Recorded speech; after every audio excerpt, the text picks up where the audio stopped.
I have a fascination with all types of words. Where would we be without them? No books, no plays, no conversation. We've had access to dictionaries since the 17th century, but how did they evolve? Our Oxford Dictionary of today has over 180,000 words, expanding every year. How very appropriate to be thinking of dictionaries, because it happens to be National Dictionary Day. I know this because of my visit recently to a museum in the historic city of Lichfield in Staffordshire. Lichfield is known for its three-spired cathedral, but it's most famous for producing Samuel Johnson, the son of a bookseller who created Johnson's Dictionary. Samuel Johnson didn't write the first English dictionary. That was written by Robert Cordray, published in 1604, but with only 2,500 words.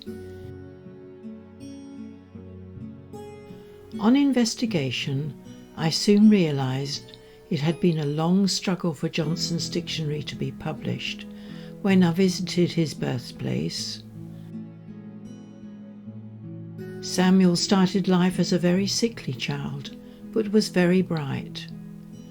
At the age of 4, he was reading his father's Latin books, encouraged by his mother, and by the time he was 7, he went to Lichfield Grammar School. He was destined to go to Oxford University.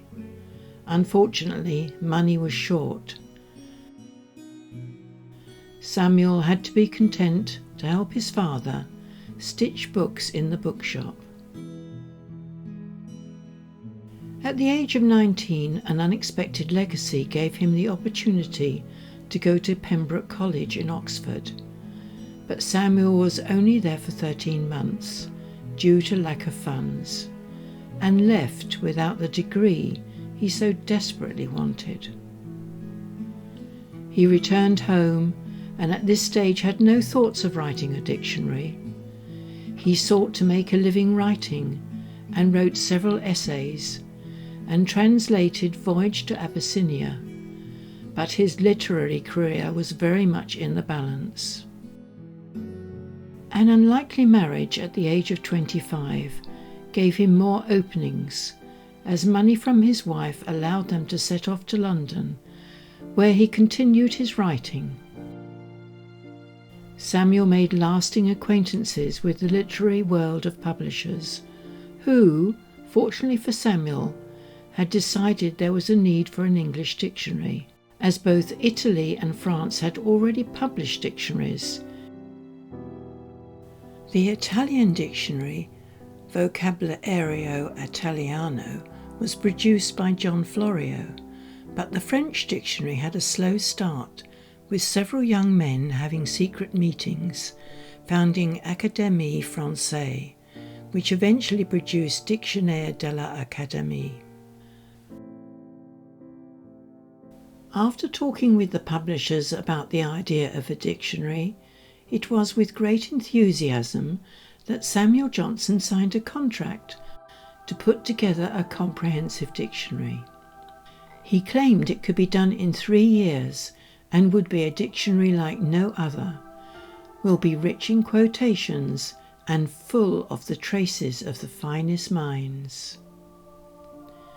It was a huge project, and he had several eminences helping him put it together.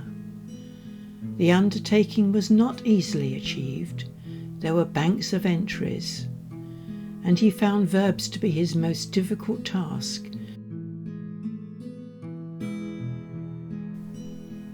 The first draft for the letters A and B was sent to the publishers, but Samuel wasn't happy with the first print and refused to carry on until he was satisfied. He was again under financial restraints and was forced to start a magazine and write more books, so it was 2 years before he returned to the dictionary with only 2 eminences to help him. Samuel continued to classify words, adding illustrations and quote, and after 9 years, Samuel Johnson's famous dictionary was finished, which would form 2 cumbersome volumes with 100,000 illustrated quotations and over 42,000 words, and become a model for dictionary writing for the future. Samuel, though, was still very rankled about the lack of a degree.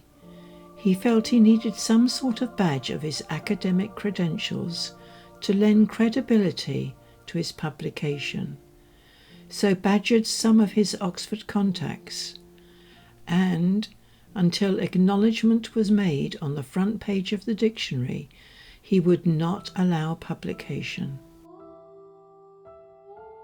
It was eventually published in 1755, 9 years after he started, and his MA diploma is now preserved in the British Library.